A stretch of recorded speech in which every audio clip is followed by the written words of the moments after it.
উত্তপ্ত বাংলাদেশ। 6 মাসের মধ্যে ফের বঙ্গবন্ধুর বাড়িতে তাণ্ডব। ধানমন্ডিতে মুজিবের বাড়ি ভাঙচুর, আগুন, অর্ধেক ধ্বংস বঙ্গবন্ধুর বাড়ি। বুলডোজার মিছিল কর্মসূচি থেকেই ভাঙচুর।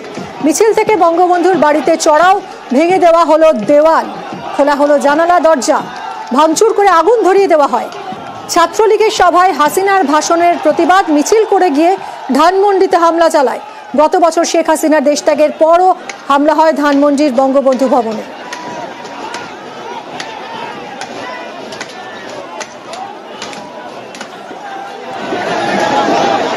ধানমন্ডিতে বঙ্গবন্ধু মুজিবুর রহমানের বাড়িতে বাড়ি ভাঙচুর করে আগুন লাগিয়ে দেওয়া হয়, ধ্বংস হয়ে যায়, অর্ধেক প্রায় ধ্বংস হয়ে যায় বঙ্গবন্ধুর বাড়ি।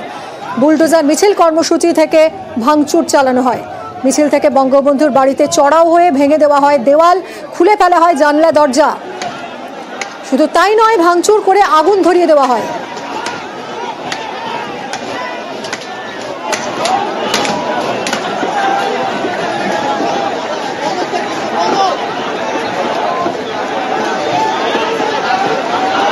ছাত্রলীগের ফেসবুক পেজে শেখ হাসিনার ভাষণকে কেন্দ্র করে আগে থেকেই উত্তপ্ত ছিল পরিস্থিতি এবং তারপরই এই ভাঙচুর, আগুন।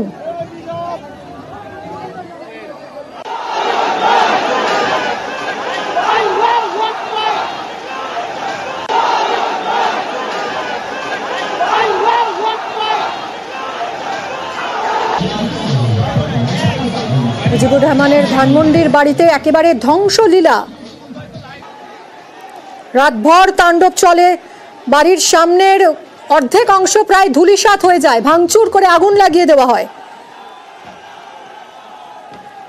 গোটা বাংলাদেশ জুড়েই ফের নৈরাজ্যের পরিস্থিতি।